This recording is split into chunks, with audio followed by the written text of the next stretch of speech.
And here's Gary Neville waiting to speak to us.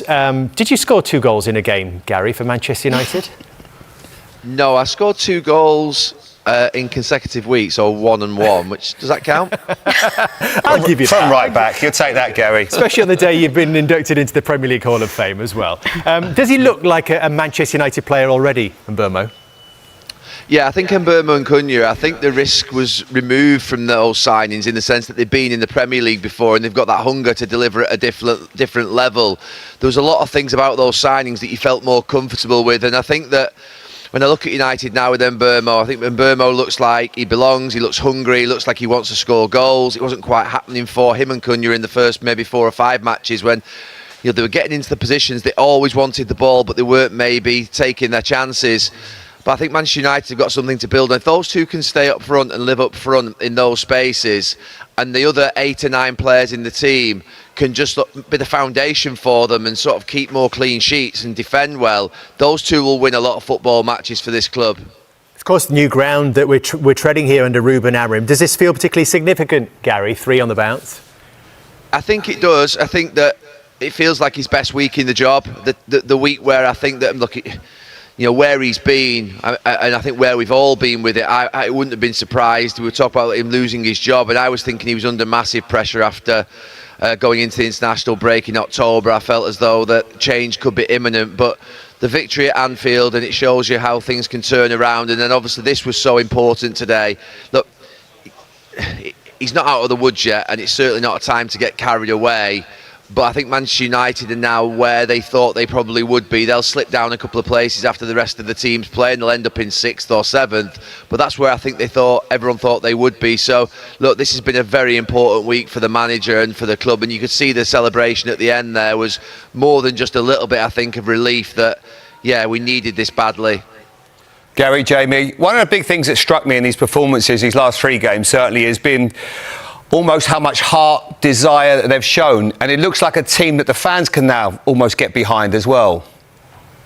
Yeah, one thing, Jamie, is I think that a few weeks ago I was a little bit worried that the players didn't believe in Ruben Amorim's system, that maybe there was an element of them not winning matches and starting to question it and listen to the noise that all of us, including myself, had added to that. However, one thing that's been absolutely not in doubt when you speak to people in and around the club is that the players really like him as a person, and that does count for a lot, because I think there's no doubt he's not lost the dressing room in terms of spirit and energy and how they feel towards him. So I think they want to play for him.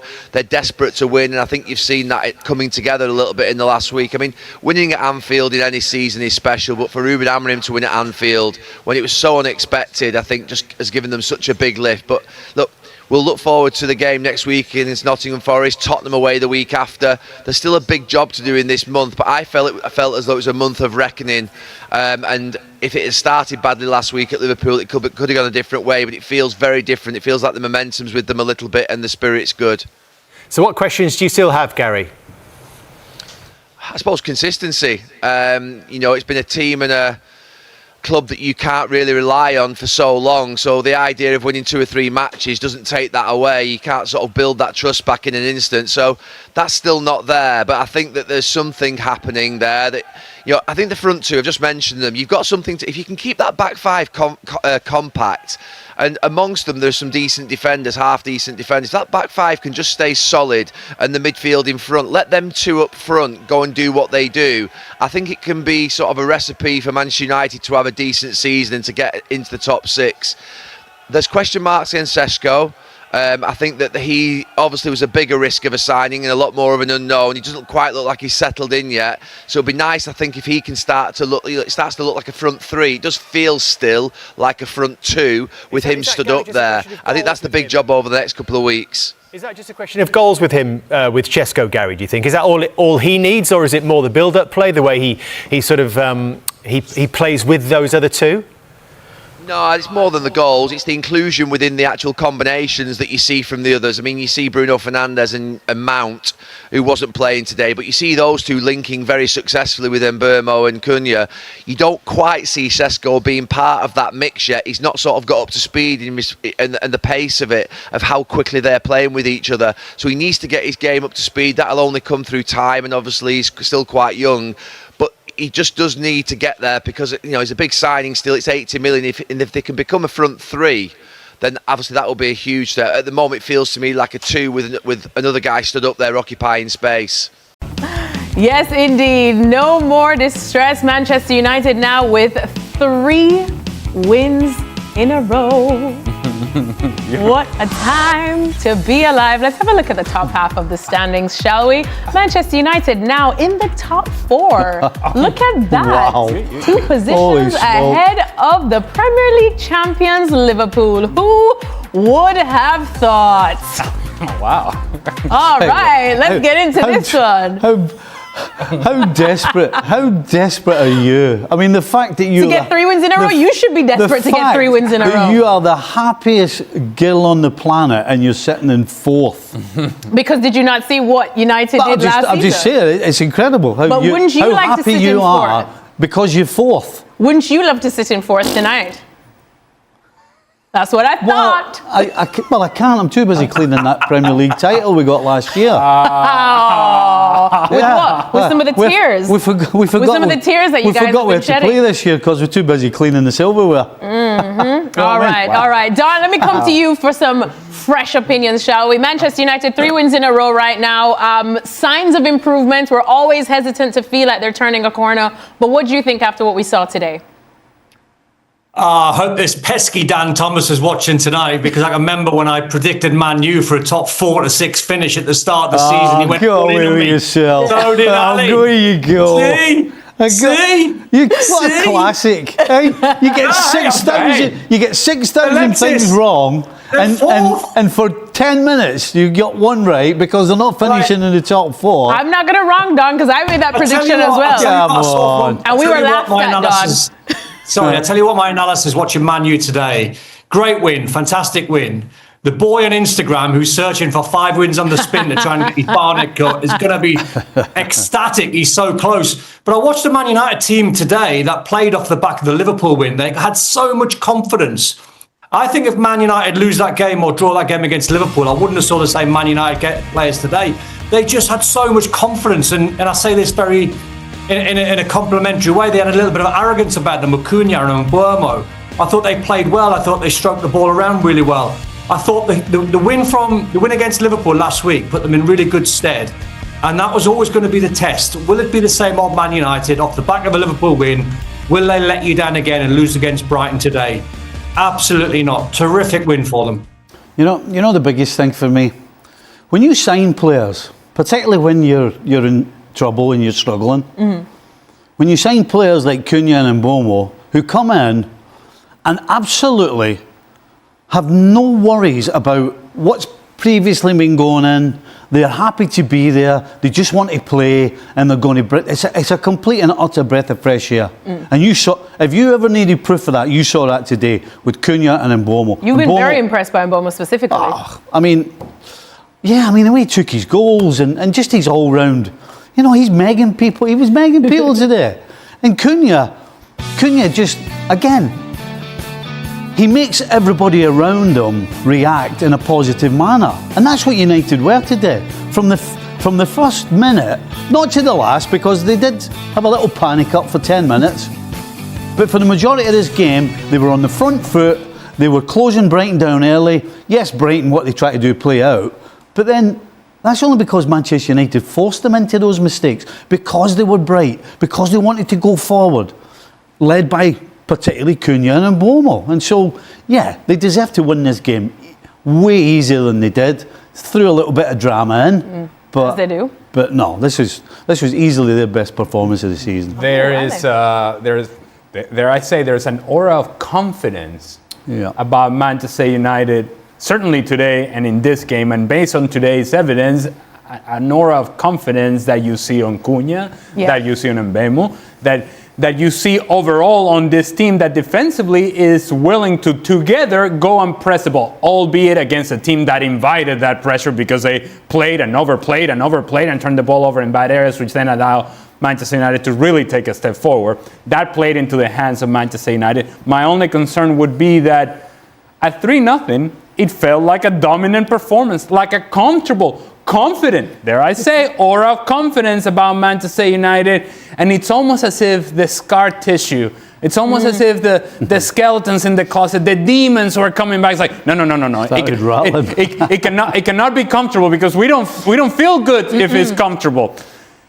And what I thought was the importance of a crowd at Old Trafford that have had many chances and many opportunities to see bad after bad performance, and they could have just as easily go down the path of, oh no, here we go again, we're gonna give this up, oh no, not against Brighton again, no. Yeah.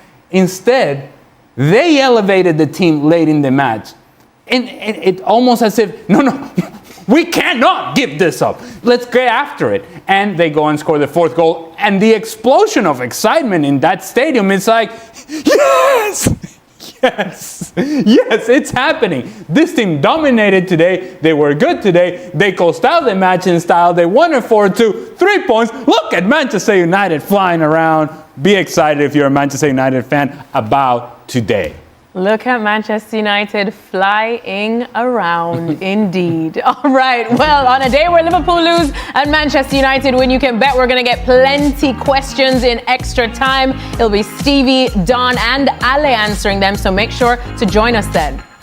Ruben Amorim explains why Sen Lamens surprised him at Manchester United. Sen Lamens has made quite an impression at Manchester United, and it only took 2 matches for Ruben Amorim to admit he's been pleasantly surprised by the young goalkeeper.